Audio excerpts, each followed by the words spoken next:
আমরা চৈতন্য চৈতন্য আদি লীলা পঞ্চদশ পরিচ্ছেদ থেকে শ্রবণ করব চৈতন্য মহাপ্রভুর পৌগণ্ড লীলা। তা ভালো হয়েছে, আমরা এখন ওড়িয়া ভাষায় গীতা শ্রবণ করলাম। জন্ম কর্ম চমে দিব্যম মানে পৌগণ্ড লীলা হয়ে যাচ্ছে, কালি শেষ হয়ে যাচ্ছে না, কালি সমাপ্ত।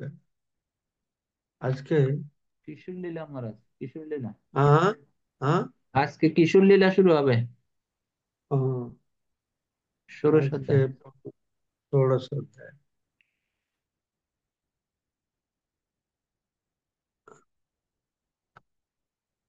ষোড়শ, 16, 17, 17 অধ্যায় শেষ। আচ্ছা, ষোড়শ পরিচ্ছেদ শ্রী চৈতন্য মহাপ্রভু কিশোর লীলা আছে। এই পরিচ্ছেদে শ্রী চৈতন্য মহাপ্রভুর কৈশোর লীলা পূর্ণরূপে বর্ণিত হয়েছে। এই সময় তিনি গভীরভাবে অধ্যয়ন করেন এবং বড় বড় পণ্ডিতদের পরাজিত করেন।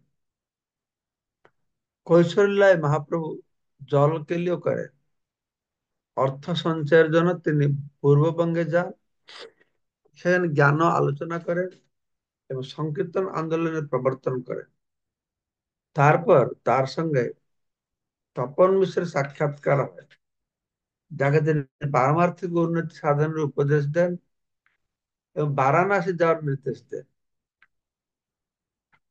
শ্রী চৈতন্য মহাপ্রভু যখন পূর্ববঙ্গে ভ্রমণ করছিলেন, তখন তার পত্নী লক্ষ্মী দেবী সর্পদংশনে বা বিরহ রূপ সর্পদংশনে পরলোক গমন করে।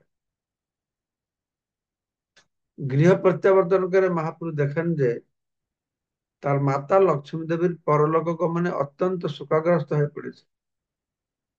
তাই তার অনুরোধে তিনি বিষ্ণুপ্রিয়া দেবীকে বিবাহ করেন। এই অধ্যায় দিগ্বিজয়ী পণ্ডিত কেশব কাশ্মীরের সঙ্গে মহাপ্রভুর আলাপ এবং তার গঙ্গা মাহাত্ম্য শ্লোক বিচার করে তাকে পঞ্চ অলঙ্কারের গুণ ও পঞ্চ অলঙ্কারের দোষ দেখিয়ে তার গর্ব চূর্ণ করে।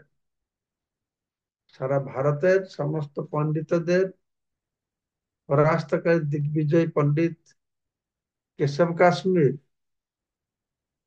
সরস্বতীর কাছে রাত্রে প্রভুর তত্ত্ব জানতে পেরে পরদিন সকাল বেলায় তার শরণাপন্ন হন।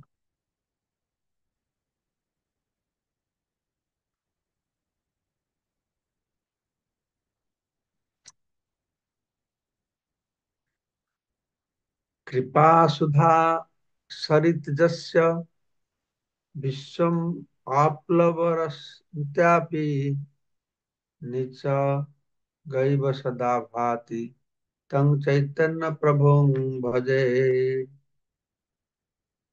যার অমৃতময় করুণা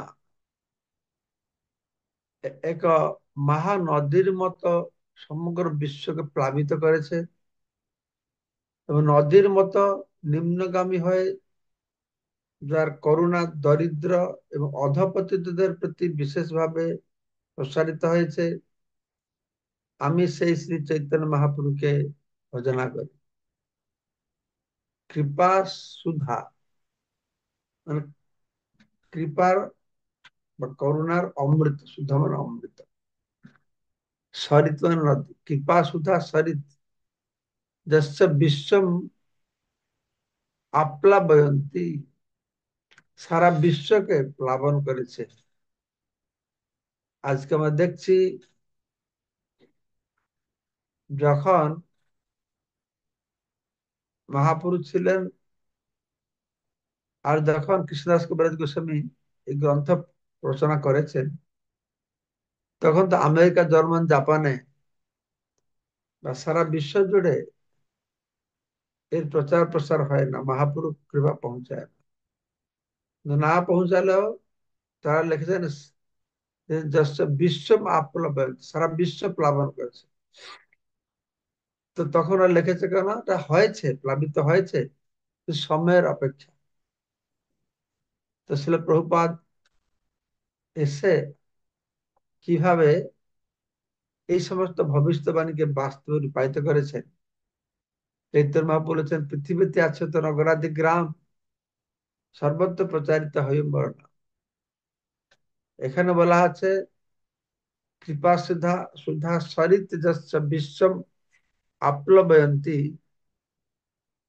অপি নিচগা এব। নিচগা সে নিম্নগাম, নিচগা মানে নিম্নগাম। নিচগা শব্দের কেন ব্যবহার করা হলো? যারা নিকৃষ্ট, নিচু, দরিদ্র, অধপতিত, তাদেরকে পর্যন্ত কাছে পৌঁছেছে, তাদের কাছে পৌঁছেছে। হ্যাঁ, নিচগা, নিচুদের কাছে পৌঁছে গেছে। তো সদা ভাতি তং চৈতন্য প্রভু ভজে।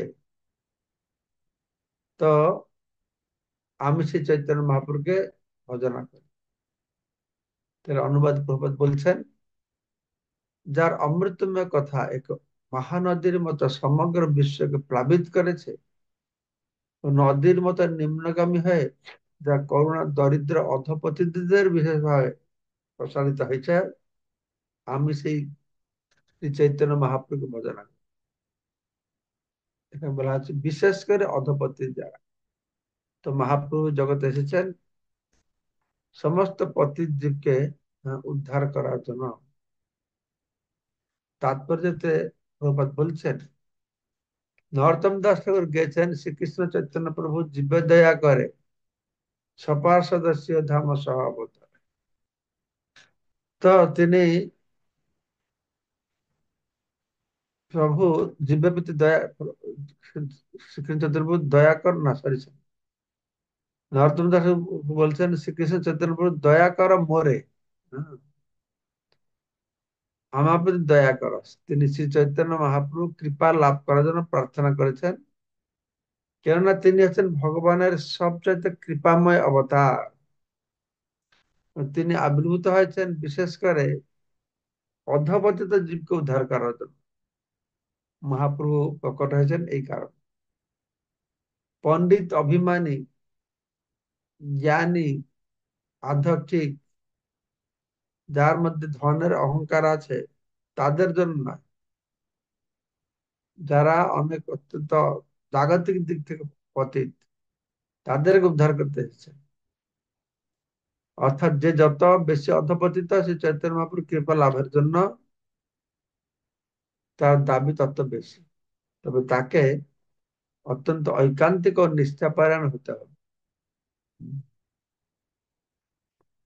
এই কলিযুগের সমস্ত কলুষের দ্বারা কলুষিত হওয়া সত্ত্বেও কেউ যদি শ্রী চৈতন্য মহাপুরুষ শ্রী পাদপদ্ম শরণাগত হন, তাহলে তিনি অবশ্যই তাকে উদ্ধার করবেন। জগাই মধ্যে যেভাবে উদ্ধার করেছেন, পাপি তাপি যত ছিল হরিনামে উদ্ধারিল তার সাক্ষী জগাই মাধাই রে। এই কলিযুগে প্রায় প্রতিটি মানুষই জগাই ও মাধাই এর মতো।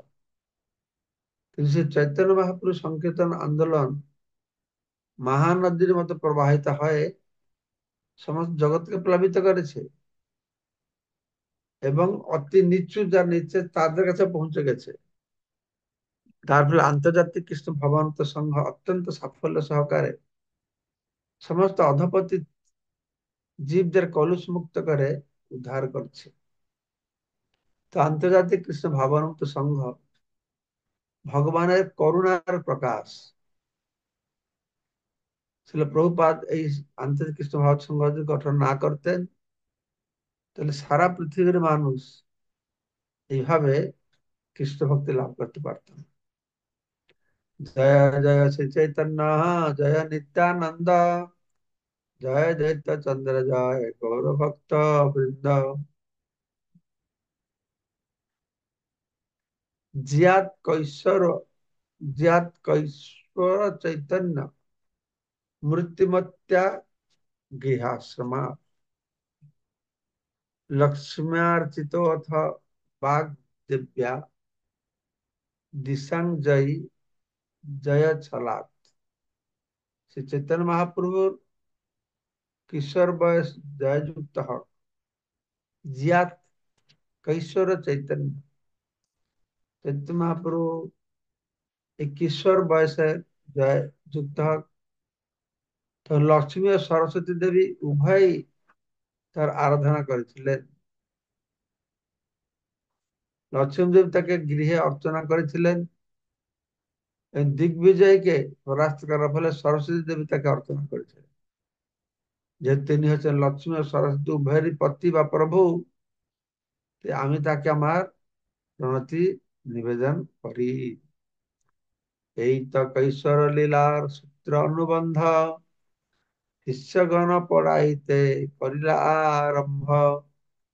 11 বছর বয়সে শ্রী চৈতন্য মহাপুরুষ শিষ্যদের পড়াতে শুরু করেন। সেই বয়স, সেই সময় থেকে তার কৈশোর বয়সের আহ, শুরু হয়।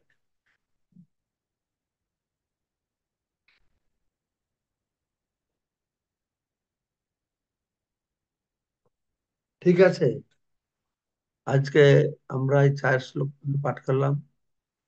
কালকে 5 নম্বর শ্লোক থেকে পাঠ হবে। আমি ওটা আজকে আগে আগে পাঠটা শেষ করছি, একটা বিশেষ কারণে। ঠিক আছে।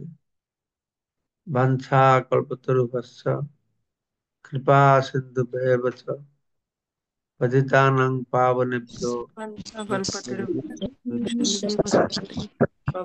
श्रीमद् भक्ति पुरुषोत्तम स्वामी महाराज की जय। जगत गुरु श्रील प्रभुपाद की जय। गौर श्री रामानंद हरि बोल।